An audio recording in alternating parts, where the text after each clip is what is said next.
optimal. Baik, teman-teman sekalian, manajemen mengatur yang berarti berasal dari bahasa Latin, artinya manus, yang berarti tangan, dan ag berarti melakukan. Ya. Kemudian digabung menjadi kata kerja manajer, artinya adalah menangani. Kemudian diterjemahkan ke dalam bahasa Indonesia menjadi manajemen. Baik, teman-teman sekalian, tadi sudah disampaikan bahwa di dalam kelas ada guru yang merupakan sesuatu yang sangat mendasar. Ini disebutkan tentang peran guru adalah faktor yang sangat penting, faktor utama yang menentukan bagaimana perjalanan belajar mengajar menjadi maksimal. Karena dengan guru yang mumpuni, dia akan bisa memilih kurikulum yang tepat, metode pengajaran yang baik.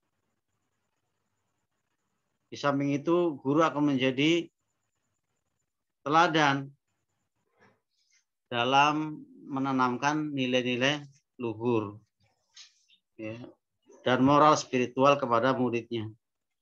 Sehingga harapannya akan lahirlah generasi yang cerdas, lurus akidahnya, serta mulia akhlaknya. Kemudian, ikhwan fillah rahmatullah, para mahasiswa dan mahasiswi yang saya banggakan, ada beberapa yang perlu diketahui oleh seorang guru dalam memahami target, atau sasaran daripada pendidikan. Ini sebagai modal untuk mau diapakan siswa-siswa kita ini atau santri-santri kita, sasaran apa yang akan didapatkan. Yang pertama, pendidikan iman. Ya, itu yang sama-sama kita ketahui. Yang kedua apa kira-kira teman-teman? Pertama pendidikan iman, yang kedua ada yang tahu? Yang semester 7? Karakter, Ustaz. Hah? Karakter. Pendidikan? Karakter. Mungkin akhlak ya, atau karakter. Iya, betul. Terus yang berikutnya apa? Ada pendidikan iman, ada karakter atau akhlak. Itu jadi sasaran pendidikan. Ya, kita ulangi lagi. Pertama iman, yang kedua takwa. Pertama iman, kedua takwa. Yang ketiga adalah sasaran berikutnya adalah pendidikan ibadah. Pertama iman, yang kedua takwa, ketiga pendidikan ibadah. Bagaimana siswa-siswa kita ya, punya ibadah yang berkualitas, ya, dengan ikhlas dan mengikuti Rasulullah Shallallahu Alaihi Wasallam. Yang keempat tadi apa?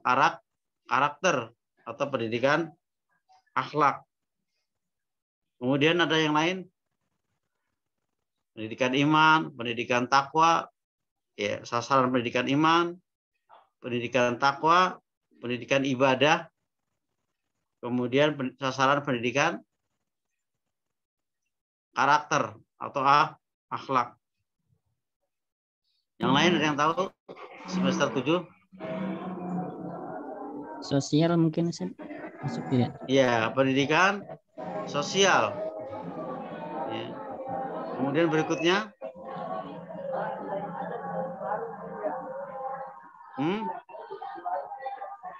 semester 7? mental masuk kemana, Ustadz? Pendidikan mental. Mental masuk kemana tuh? Kayak psikologis gitu, pendidikan psikologis anak. Iya, lebih kepada iman ya. Iman atau takwa. Kemudian pendidikan kesehatan. Pendidikan kesehatan. Kemudian apa lagi? Kalau tanggung Pendidikan jawab kemana Ustaz masuknya? Sosial. Sosial. Pendidikan sosial. Kemudian pendidikan, sasaran pendidikan keterampilan. Ya. Pendidikan keterampilan, life skill. Kemudian berikutnya adalah estetika. Apa itu estetika? Ada yang tahu estetika? Seni, keindahan. Ya. Kita ulang lagi apa tadi sasaran pendidikan Islam? Pertama, iman. Pendidikan Iman. Kedua, takwa. Pendidikan takwa. Beribadah. Pendidikan ibadah. Pendidikan ibadah. Pendidikan akhlak. Karakter, akhlak. Akhlak atau karakter. Yang kelima, sosial. Keenam, pendidikan kesehatan. Ketujuh, pendidikan keterampilan. Kedelapan, pendidikan estetika. Estetika. Iya, kemudian pendidikan sosial. Ini sasaran bagaimana siswa kita memiliki kepribadian yang seperti yang kita mimpikan, seperti kepribadian yang dimiliki oleh Rasul dan para sahabat. Itu ya mungkin sebagai prolog. Silakan untuk teman-teman, kira-kira permasalahan yang dihadapi ketika kita mengajar, ya kita diskusikan. Ini bebas, semua ikut terlibat dari semester 1 sampai semester 7. Ketika kita berinteraksi dengan siswa, tentunya kita menemukan beberapa permasalahan. Silakan dikomentari dan kita diskusikan. Silakan, masalah apa kira-kira di kelas yang muncul? Karakter murid yang berbeda-beda, Ustadz. Karakter murid yang berbeda-beda. Bagus. Lalu dari sasaran pendidikan tadi, dari yang berbeda-beda itu tentunya punya, dari sasaran kita inginkan anak yang beriman, bertakwa, dan sebagainya tadi disebutkan. Maka untuk menyamakannya seperti apa, teman-teman? Supaya outputnya itu sama, minimal nggak jauh-jauh beda ya. Silakan. Supaya siswa-siswa kita memiliki kemampuan yang merata. Dan pertama silakan. yang dilakukan Ustadz. Pertama yang harus ditanamkan kepada anak gitu maksudnya. Iya kan, misalnya kita punya murid 30 ya. 30 siswa itu kan latar belakangnya berbeda-beda.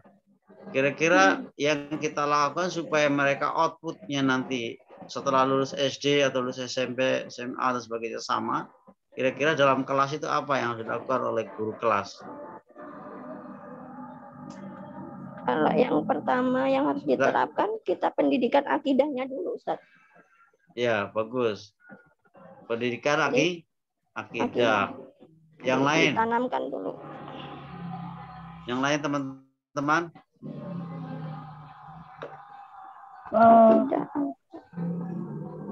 Nilai, Ustaz. Mengenali peserta didiknya lebih dalam. Nah, bagus. Jadi mengenal dulu, dipahami secara betul-betul karakter dan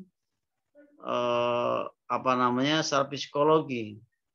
Mungkin ada siswa kita yang latar belakangnya dia punya penyakit ya. Penyakit, pernah STIP, itu beda tentunya kemampuannya dengan anak-anak yang yang normal. Ada lagi kasusnya misalnya waktu kecil orang tuanya kekurangan gizi ya, karena ekonomi waktu itu lagi susah dan sebagainya, seperti kondisi sekarang, itu juga berpengaruh dalam terbentuknya kemampuan siswa. Kemudian dari latar belakang pendidikan orang tua juga itu berpengaruh. Ya, tentunya karena pendidikan itu diawali dari rumah. Ketika pendidikan atau pengalaman dari orang tua yang heterogen atau kurang dalam masa ini juga harus kita ketahui, sehingga kita mendalami betul tentang siswa kita ini. Jadi ada pemetaan kemampuan, baik kemampuan secara kognitif, afektif, dan psikomotor. Jadi dipeta dulu. Biasanya kalau di awal itu kita lihat mana yang cepat, mana yang sedang, atau mana yang lambat. Kita harus punya data itu. Misalnya dari kelas 2 dialihkan ke kita kelas 3. Sebelumnya kita minta data kepada guru kelas 2 tentang kemampuan anak kita atau peta kemampuan anak-anak kita. Sehingga kita penanganannya bisa efektif dan efisien. Ya. Yang kedua, baru nanti tahapan berikutnya adalah anak-anak yang kurang, karena tadi dengan kondisinya, apa kira-kira anak-anak yang lemah? Program apa kira-kira yang pas? Kemarin sudah kita sampaikan. Silakan teman-teman.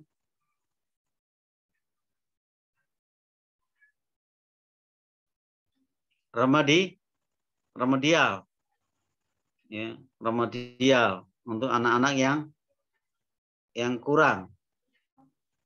Kemudian bimbingan untuk anak-anak yang mungkin karakternya belum standar, dengan pembiasaan kemarin yang sudah kita sampaikan tentang jenis-jenis teori belajar yang bisa kita gunakan.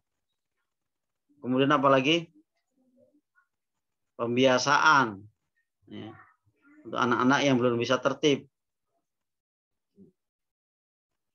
Kemudian anak yang cepat, kita gunakan pendekatan apa kemarin? Akselerasi, percepatan, sehingga anak-anak tidak bosan.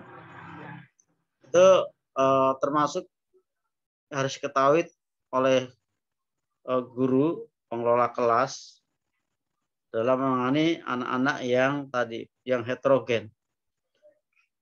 Baik, berikutnya silakan teman-teman bisa memberikan apa yang dialami atau pengalaman yang didapati di kelas atau di pesantren. Silakan teman-teman. Masalah yang kita temukan.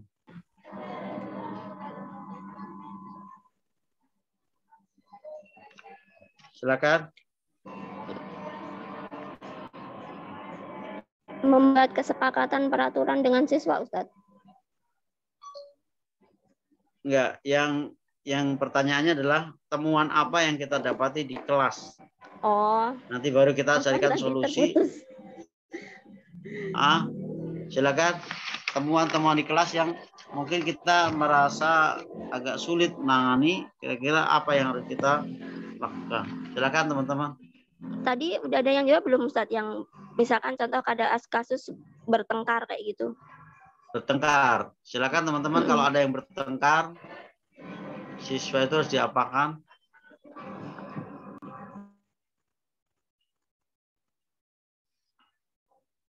Silakan. Dilerai, Ustaz. Kemudian didudukin berdua, terus disuruh ngomongin apa masalahnya, dicari jalan keluarnya gitu, sama gurunya didudukin. Ya, bagus. Yang lain silakan. Ini terjadi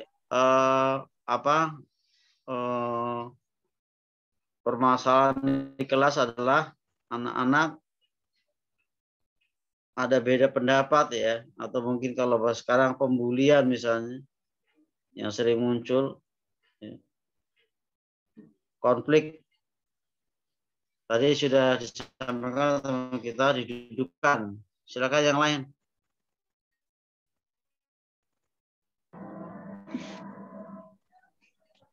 Ya, Ana minta pendapat sama yang ini, yang lain ya.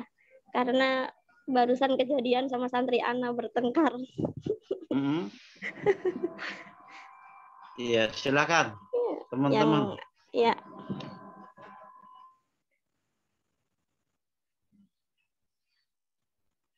Nah, banyak pendekatan-pendekatan yang supaya mereka bisa menerima kondisi temannya adalah biasanya kita lakukan yang pertama adalah ketika muncul konflik tadi, kita mintakan kepada mereka untuk mengungkapkan ya, isi hati yang ada dalam hatinya. Sebab kalau ini nggak selesai, akan terjadi pengulangan. Atau mungkin waktu di kelas dia akan tidak berbuat apa-apa, tapi ketika di luar kelas dia akan mengadakan aksi. Untuk itu bagi wali kelas atau guru kelas hendaknya ketika menemukan konflik di antara dua siswa atau dua kelompok, maka kita minta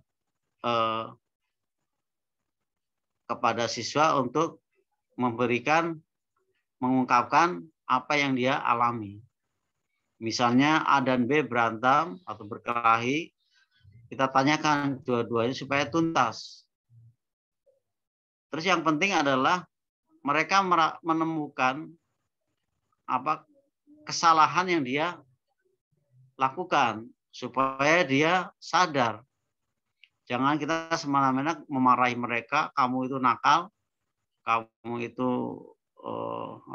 jahat, sedangkan dia tidak tahu kesalahannya apa. Ketika masing-masing mengetahui kesalahannya, itu yang harus dicarikan obatnya, sehingga ada perubahan nantinya. Dan jangan sampai ada dendam di antara mereka. Belum selesai, maka jangan sampai dilepas. Itu ketika menemukan konflik di antara anak-anak kita, baik konflik secara individu atau berkelompok. Kemudian ada lagi teman-teman untuk permasalahan di kelas yang bisa kita diskusikan malam ini.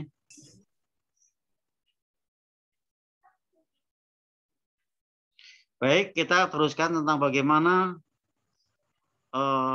kita mengkondisikan kelas agar kelas kita menjadi kelas yang nyaman. Ada beberapa cara. Yang pertama, trik memandang secara seksama. Jadi jangan kita mulai pelajaran sebelum kelas itu menjadi kelas yang siap untuk menerima pelajaran. Makanya dalam belajar mengajar ada namanya apersepsi. Apa itu apersepsi, teman-teman? Penghargaan. Apersepsi. Persepsi. Apersepsi. Jadi lakukan apersepsi di awal. Ya, jadi pembukaannya kita bisa mengingatkan tentang pelajaran yang lalu atau mungkin kisah-kisah yang menyenangkan sehingga anak-anak sudah siap ketika kita sudah memberikan pelajaran. Jangan anak-anak masih tidak tertib, kita buru-buru masuk kepada tema sehingga itu nggak menarik bagi anak-anak. Jadi bagaimana anak-anak sudah terkondisikan baru kita masuk pembelajaran. Jadi memandang secara seksama dari semua siswa, ketika mereka sudah terbangun kita lakukan apersepsi. Biasanya awal dengan doa, kemudian baru kita ada mukadimah. Ya, yang menyenangkan biasanya kalau kita supaya anak-anak tertarik dengan cerita, ya, kisah-kisah dari Al-Quran dan sebagainya.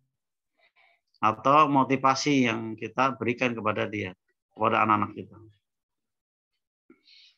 Kemudian memberikan pernyataan.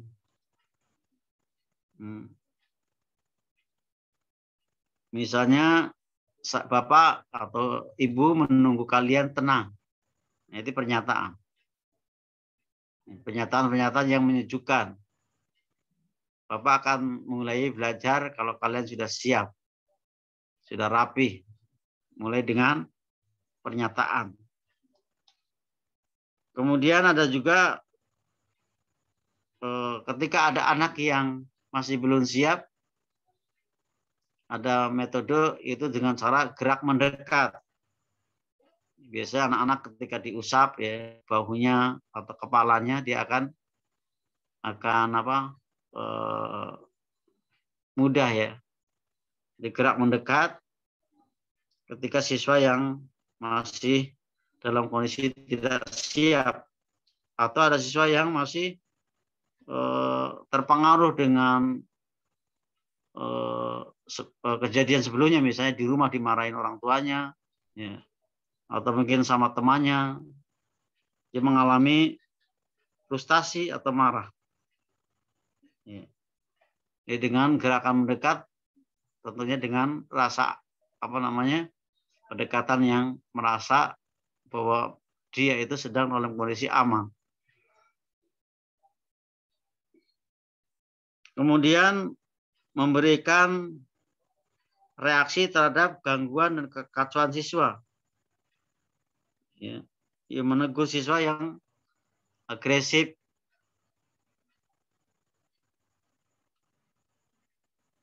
Kemudian ada pendekatan permisif. Pendekatan permisif.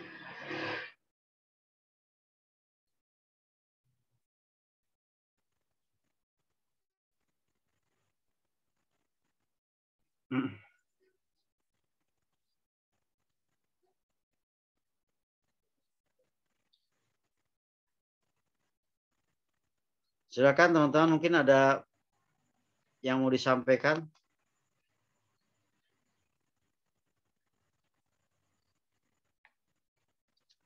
Silakan. Permasalahan yang kita dihadapi di kelas dengan anak-anak kita.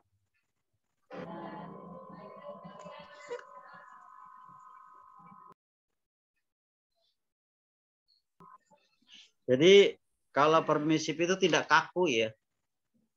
Dengan cara memaksimalkan kebebasan tapi terukur. Makanya pendekatan ini biasanya dengan diskusi, dengan demonstrasi dan sebagainya. Anak-anak memperagakan tentang hal-hal yang dia pelajari.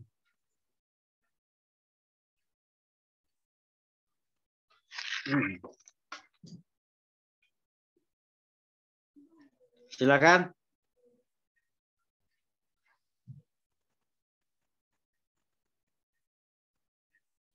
Ada pendekatan otoriter. Ya, ini juga kadang-kadang efektif juga dengan adanya perintah dan larangan. Kemudian ada penugasan dan penekanan dan penguasaan. Penekanan dan penguasaan kelas. Bahkan ada penghukuman dan pengancaman. Ancaman. Ya, kamu kalau nakal tidak naik kelas, itu kadang-kadang efektif. Ini pendekatan otoriter. Ya.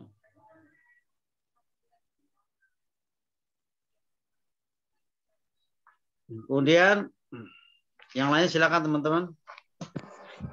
Iya, kalau biasanya kalau di lingkungan pesantren ya Ustadz, itu kadang banyak anak yang melanggar peraturan, kemudian ada anak-anak yang sering sakit-sakitan, kemudian ada juga yang pura-pura sakit seperti itu. Jadi lebih kompleks permasalahannya.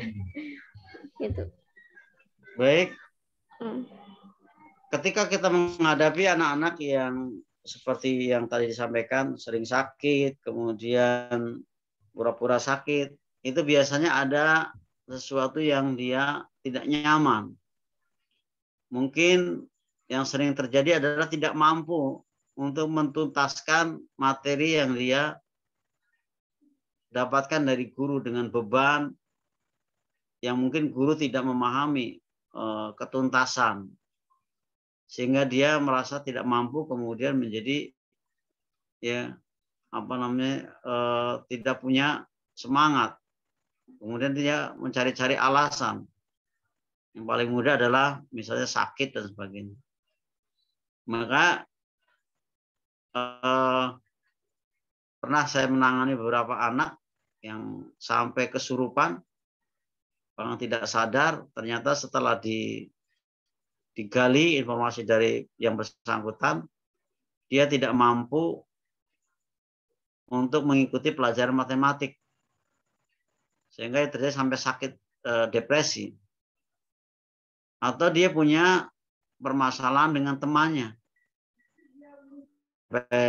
tingkatnya sampai seperti orang yang depresi, teriak-teriak dan sebagainya. Kemudian padahal orang tuanya adalah orang tua yang mengenal pendidikan, karena dua-duanya adalah penilik sekolah. Tapi dia lupa dengan pergaulan anak-anaknya. Jadi ketika dia teman-temannya mengancam dia ketakutan, depresi, dan tidak bercerita kepada kedua orang tuanya.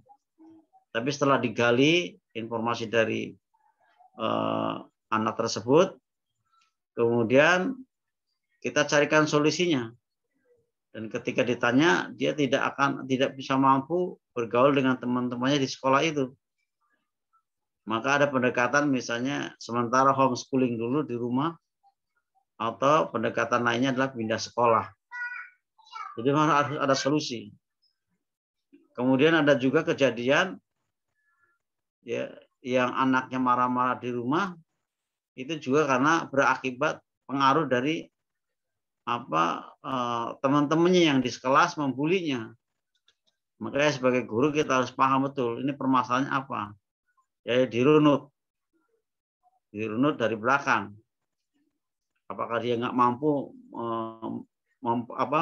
memahami pelajaran atau menyelesaikan belajar dia, atau memang ada masalah dengan temannya atau dengan orang tuanya. Itu kira-kira yang bisa saya sampaikan. Yang lain? Jazakumullah khair, Ustaz. Iya. Tentang kecemburuan sosial, Ustaz. Kenapa? Tentang kecemburuan sosial atau kurangnya perhatian guru kepada peserta didik. Kecemburuan. Ya, kurangnya perhatian guru kepada peserta didik, baik di sekolah maupun di pesantren. Iya. Banyak kejadian juga di pesantren itu, ada guru yang terlalu perhatian kepada satu murid, sehingga yang lain merasa gimana gitu ya, sehingga mereka itu mencari perhatian guru dengan berantem, kemudian malas-malasan seperti itu, Ustaz. Ini ada permasalahan, kalau bahasa kita kan cari perhatian ya. Iya. Ketika anak mencari perhatian, ketika kita sedang belajar, maka ada pendekatan. Yang pertama adalah kita alihkan. Kenapa kalau anak yang cari perhatian ini kemudian kita marahi, dia merasa puas bahwa ternyata trik dia untuk mencari perhatian terpenuhi. Ada kepuasan batin ya, semakin menjadi-jadi. Maka diberikan penghargaan kepada yang lain. Misalnya anak yang lain yang sering bertanya, diberi komentar-komentar yang positif. Sehingga nanti teman-temannya akan mengikuti. Jadi ada penghargaan. Penghargaan kepada anak-anak yang bisa mengikuti pembelajaran dengan baik. Jangan terpengaruh dengan anak yang cari perhatian. Tapi setelah itu tentunya juga kita setelah tercapai kegiatan belajar mengajar, kita perlu ada komunikasi dua arah antara anak yang cari perhatian dengan kita. Mungkin ada hal-hal yang dia tidak nyaman, sehingga dia akan simpati kepada gurunya. Tadi untuk mengurangi beban guru dalam mengajar, karena waktu juga sangat tidak efektif kalau terpengaruh dengan 1-2 orang. Jadi standarnya begitu, capai aja yang pembelajaran yang secara umum, kemudian nanti ada 1-2 anak yang kita pendekatan secara khusus. Biasanya anak-anak seperti ini dia nggak mampu di kelas, kemudian dia cari-cari perhatian supaya gurunya marah dan sebagainya. Justru dia senang kalau dimarahin. Silakan yang lain.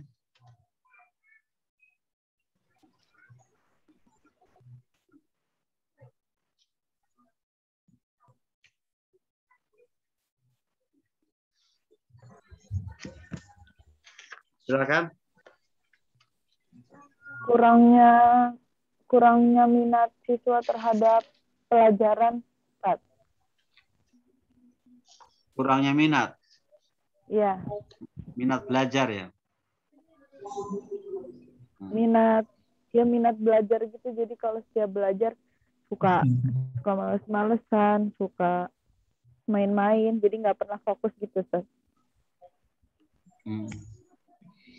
Baik teman-teman, untuk anak-anak seperti ini perlu pendekatan yang tentunya lihat ada namanya bakat ya. Bakat yang terpendam dalam setiap anak. Kemudian dari bakatnya ini kemudian kita gali. Pertama minat dulu ya. Minatnya seperti apa? Mungkin dia kurang dalam pembelajaran materi tertentu, tapi dia semangat pada pelajaran yang lain. Ya, mungkin di olahraga dia senang, atau mungkin di pelajaran bahasa Indonesia dia senang. Sebenarnya mungkin di Indonesia ini kurikulum yang dipakai adalah kurikulum yang standarnya sama. Ya, sehingga asesmen yang sekarang dibangun oleh pemerintah juga sama seperti UAN, ya, ujian akhir nasional, cuma beda nama aja. Dan menganggap semua kelulusan itu dibuat sama oleh pemerintah. Beda dengan di negara-negara maju seperti Jepang dan negara-negara maju lainnya. Jadi minat dan bakat itu betul-betul diperhatikan. Misalnya kalau di Jepang, untuk anak yang punya minat di listrik, maka sampai dia dokter akan belajar listrik. Kalau di Indonesia kan tidak seperti itu. Kan yang aneh, yang muskilah adalah lulusan IPB, misalnya gizi, dia akan kerja di mana? Ada yang di bank, ya kan? Ada lulusan, bahkan ada lulusan kedokteran yang nggak senang dengan dunia medis. Dia senang malah main komputer. Jadi ketika menghadapi pasien, dia paling sekedar gugur wajib aja. Ternyata setelah diselidiki, memang dia masuk kedokteran bukan karena dirinya, tapi karena ibunya menginginkan agar dia jadi dokter. Ini yang kadang-kadang menghambat motivasi belajar, tidak maksimal hasilnya juga. Makanya antara minat dan bakat harus digali di awal bagi para pengambil kebijakan pendidikan seharusnya. Maka kita menyesuaikan aja. Kalau memang anak ini lemah di matematik, jangan kita paksakan untuk sama seperti yang lain. Yang penting dia bisa tuntas. Ketuntasannya tidak sama. Misalnya untuk yang lain bisa belajar desimal, bisa belajar pembagian seperti volume, menemukan volume tabung.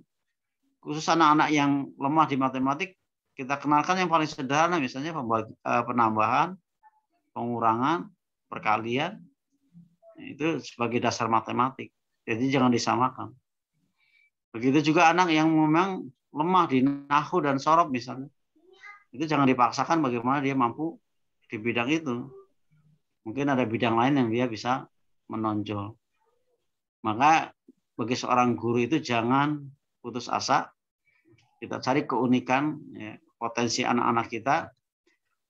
Dan kebanyakan wali murid itu tidak memahami itu, sehingga ketika kita menemukan kelemahan siswa, ya kita tangani lebih maksimal dari kita aja. Kemudian nanti hasilnya akan disampaikan kepada orang tua. Jangan sekali-kali kita misalnya memberi nilai jelek kepada siswa.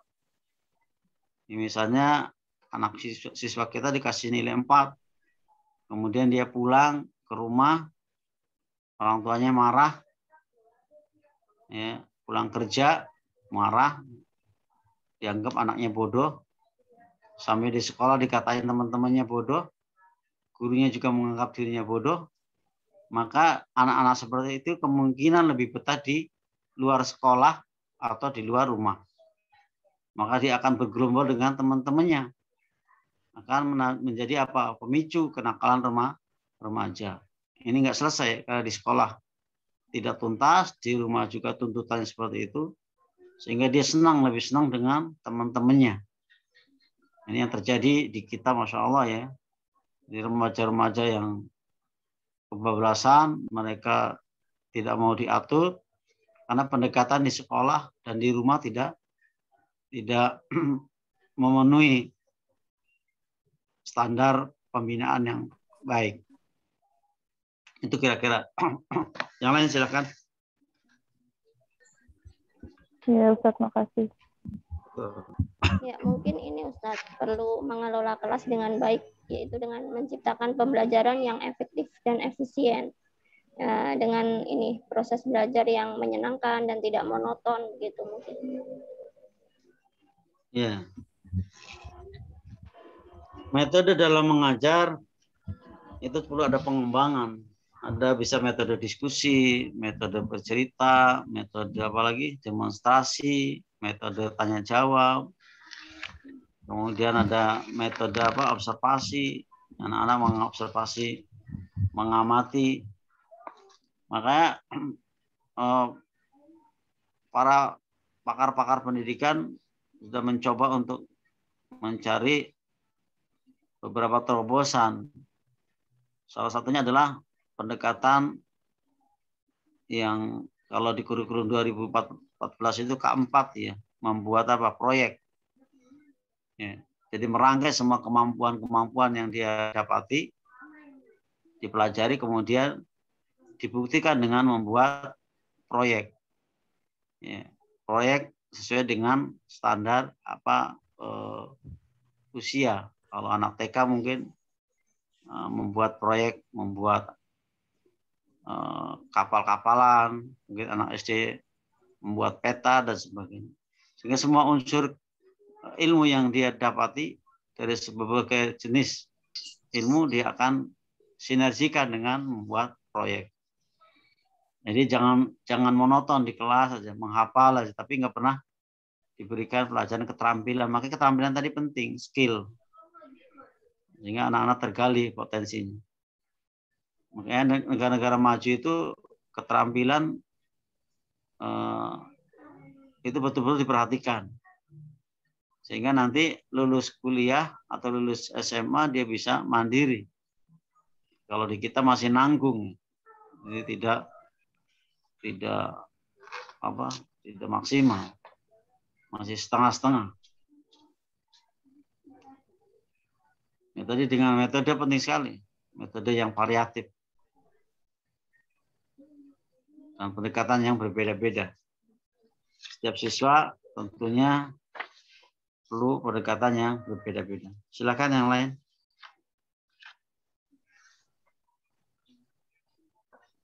Kemudian evaluasi belajar. Setelah kita mengajar, kita lakukan evaluasi. Evaluasi yang formal seperti ulangan, UTS, semester itu sebenarnya ketuntasannya tidak maksimal.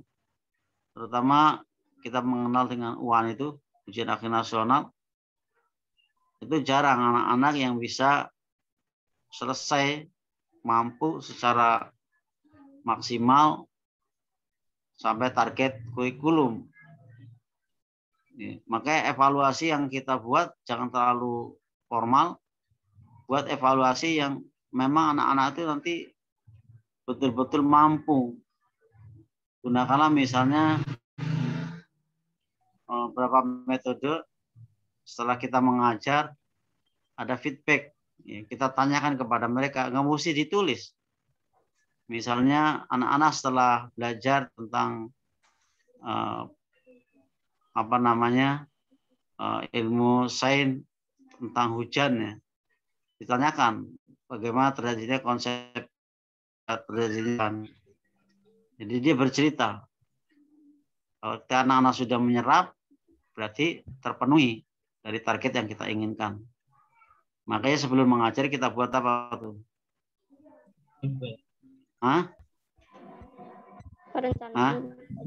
Perencanaan pengajaran. Di sana ada kompetensi yang kita inginkan dengan apa? Ada indikator yang kita siapkan. Indikasinya apa anak-anak bisa.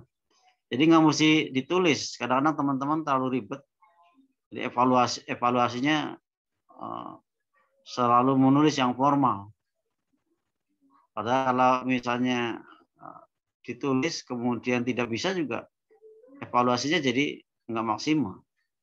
Jadi setiap kita mengajar ada evaluasi, harus ditutup dengan evaluasi. Kalau belum, kita remedial, kita ulang lagi pengajar. Makanya harus sabar. Ya, bisa dengan langsung tanya jawab kepada siswa-siswa kita. Jadi nggak mesti ditulis. Lebih mudah itu. Jadi evaluasi itu mudah. Tanya jawab, kemudian mungkin dengan pendekatan kayak model dulu itu ada cerdas cermat ya. Itu juga bisa motivasi siswa. Jadi waktu dia belajar, dia tahu gurunya nanti di akhir pelajaran ada pertanyaan yang nanti yang bisa diberi hadiah. Itu juga menarik. Jadi lakukan evaluasi yang sederhana, yang tidak jelimet ya. Silakan yang lain. Maka guru sebagai evaluator harus pintar memilih metode evaluasi yang efektif dan efisien.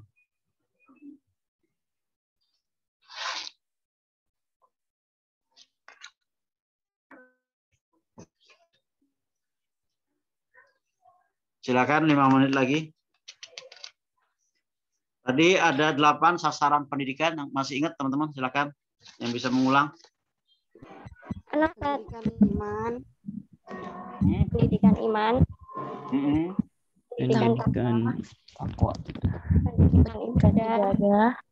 Pendidikan akhlak. Jadi sasaran pendidikan ibadah, terus pendidikan karakter, akhlak, karakter, sosial, pendidikan kesehatan, keterampilan,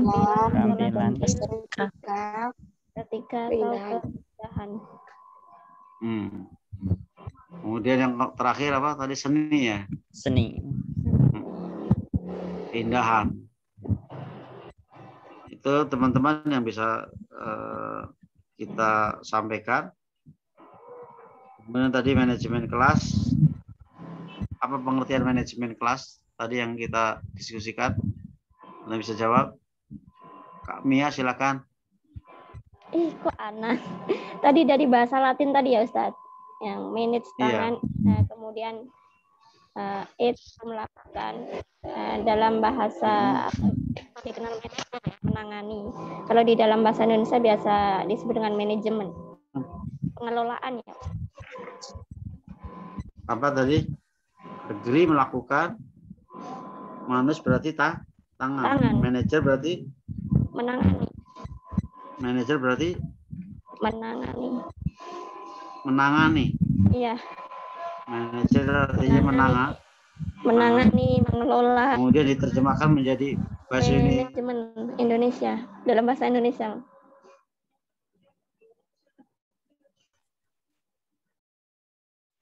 Habis apa itu?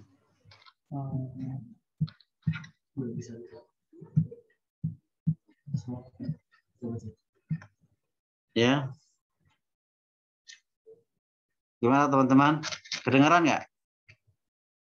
Kedengeran, Ustaz. Refliana, tadi 8 sasaran pendidikan tahu bisa diulang coba Refliana.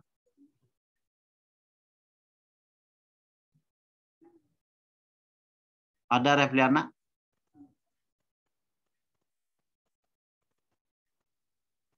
Syahid? Ada Ustaz. Refliana silakan. Tadi 8 sasaran pendidikan. Keimanan Ustaz. Yang kedua?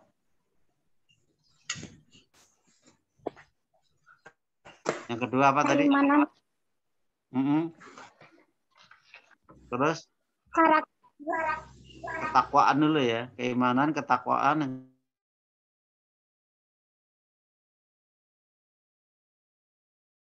Kemudian ibadah.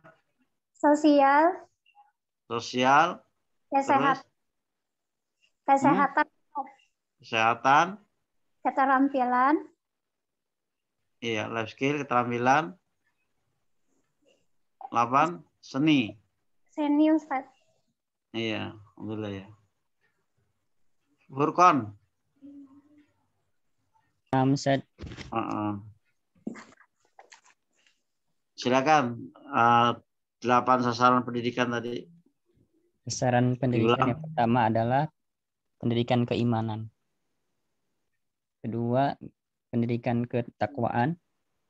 Kemudian yang ketiga, pendidikan ibadah atau tentang ibadah. Kemudian yang keempat, akhlak atau karakter. Kemudian yang kelima, itu pendidikan sosial. Keenam, pendidikan kesehatan. Ketujuh, pendidikan keterampilan. Dan yang kedelapan, yang terakhir adalah seni. Iya. Ya syukur ya, alhamdulillah dari evaluasi hari ini luar biasa teman-teman. Nanti ada terakhir ditutup dengan absen sama Ustadz Abdullah Albani sambil laporan kemarin yang sudah ada menyelesaikan apa UTS ya, PDF siapa? Ana Ustaz. Mia. Umiyati ya? Iya. Umiyati, alhamdulillah. Yang lain belum ya, baru 1 ya? Lah. Belum, Ustaz. Ditunggu ya. Silakan di absen saat Abdullah.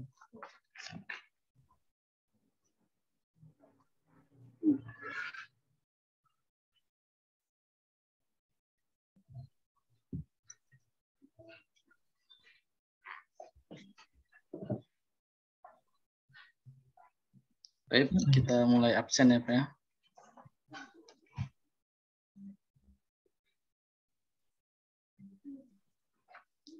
Dari yang pertama, Aisyah Dihya, Maujud. Maujud Ustaz. Maujudah ya. Baik, Maujudah. Yang kedua, Ayas. Maujudah. Khairu Maujud ya. Ayas Khairu Maujud. Baik. Ainul Rafiq.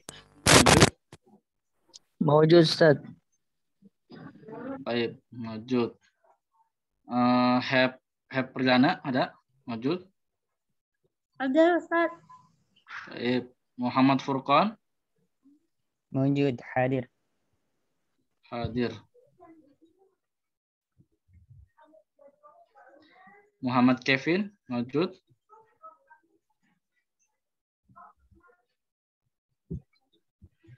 Khairu Maujud. Muhammad Abdul Halim. Abdul Halim. Ada? Muhammad Abdul Halim. Baik. Muhammad Faruk. Maujud Muhammad Faruk. Ya, Muhammad Abdan. Hadir. Mawjud. Muhammad Syahid. Muarif Mawjud. Muarif mawjud ya.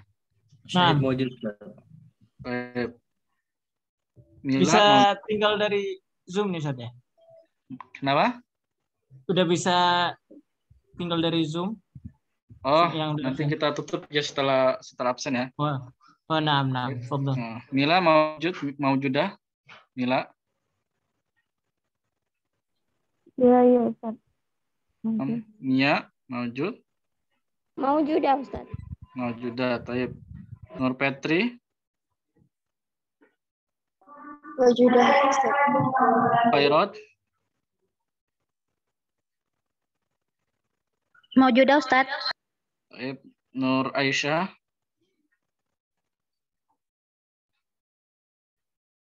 Nur Aisyah ghairu mawjudah. Taib. Nurul Hidayati. Hidayati mawjudah. Mawjudah. Taib. Khairunisa. Hadir. Mawjudah Ustaz hadir. Taib. Hadirah. Refliana. Hadir Ustaz. Vivit Lestari.